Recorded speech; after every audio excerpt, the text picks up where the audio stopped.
વાડીનાથ મહાદેવ પ્રતિષ્ઠા મહોત્સવનો બીજો દિવસ પ્રથમ દિવસે 1 લાખથી વધુ લોકો હાજર રહ્યા। આજે શિવ મહાપુરાણમાં ગિરિબાપુની કથા, યજ્ઞમાં બેસનાર યજમાનોનું દેહ શુદ્ધિ પ્રાયશ્ચિત વિધિ થશે।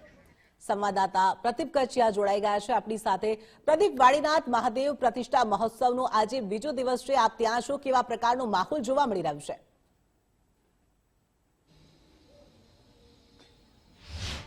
બિલકુલ जिंकल बात કરવામાં આવે તો વાડીનાથ મહાદેવની પ્રાણ પ્રતિષ્ઠા મહોત્સવનો આજે બીજો દિવસ છે। આજના દિવસથી પ્રાણ પ્રતિષ્ઠા મહોત્સવની વિધિવત રીતે જે છે તે શરૂઆત થવાની છે।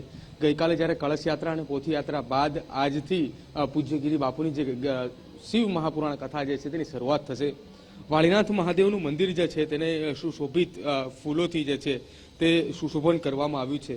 આ તમામ જે ફૂલો જે છે તે બહારના રાજ્યોમાંથી મંગાવી અને આ મંદિરની પ્રાણ પ્રતિષ્ઠા મહોત્સવ દરમિયાન આ તમામ ફૂલો જે છે તે અહીંયા લગાવવામાં આવ્યા છે। આ સાથે અહીંયા આ મંદિર જે છે કે જે નાગર શૈલીનું એક ઉત્તમ ઉદાહરણ જે છે તે પૂરું પાડી રહ્યું છે। આ મંદિરની અંદર 65 જેટલા સ્તંભો જે છે તેના ઉપર આખું આ મંદિર જે છે તે ઊભું રાખવામાં આવ્યું છે। મારી સાથે મારા સહયોગી કુશાગ્ર ભટ્ટ જે છે તે સતત મારી સાથે અહીંયા કવરેજમાં પણ છે। કુશાગ્ર, શિવ મહાપુરાણની કથા છે અને અતિરુદ્ર મહાયજ્ઞ, શાસ્ત્રમાં એવું કહેવામાં આવ્યું છે કે દેવોના દેવ મહાદેવ જે છે તેને સૌથી પ્રિય હોય તો અતિરુદ્ર મહાયજ્ઞ છે। આ પુરાણોની અંદર પણ આ યજ્ઞનું ખૂબ જ મહત્વ છે। બિલકુલ પ્રદીપ, જે રીતે આ જે પુરાણ કરવામાં આવે ને, જ્યારે શિવ કથા ચાલતી હોય, શિવ મહાપુરાણની કથા, જેને સાંભળવાથી વિચારની શુદ્ધિ થાય છે, શ્રવણ કરતા જ મન છે પ્રફુલ્લિત થાય ને જે વિચાર છે તેની શુદ્ધિ થતું હોવાનું કહેવામાં આવી રહ્યું છે। અને આ જ પવિત્ર શુદ્ધિ સાથે આ જ્યારે કાર્યક્રમ શરૂઆત થઈ હતી અને 7 દિવસ સુધી આ સમગ્ર મહોત્સવ છે તે યોજાઈ રહ્યો છે। તેની અંદર અનેક શ્રોતાઓ છે, ભક્તો છે કે જે આ જે કથા છે તેનું શ્રવણ કરવાના છે ને તેનો લાભ લેવાના છે। તો સાથે સાથે પ્રદીપ, આપણે જેમ કીધું કે મહારુદ્ર યાગ એક શિવજીની આરાધના કરવા માટે આ યજ્ઞ વિવિધ કરવામાં આવતા હોય છે અને આ વિવિધ યજ્ઞની અંદર સૌથી મહત્વનું યજ્ઞ કહેવાય તે મહારુદ્ર યજ્ઞ છે।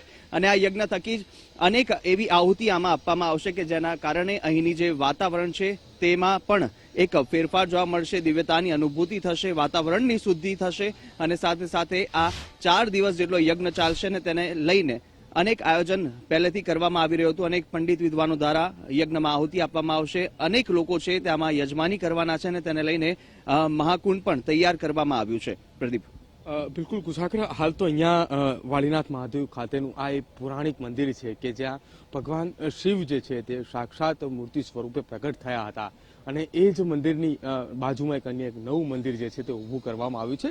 અને આ નવા મંદિરની અંદર જો વાત કરવામાં આવે જિંકલ, તો જે શિવલિંગ જે મૂકવામાં આવ્યું છે તે શિવલિંગની 4 ધામની યાત્રા જે છે તે કરાવવામાં આવી છે। સાથે 4 ધામની યાત્રાની સાથે 12 જ્યોતિર્લિંગના જે શિવલિંગો છે તેના શિવલિંગની સાથે તે શિવલિંગને જે છે તે સ્પર્શ કરાવવામાં આવ્યું છે।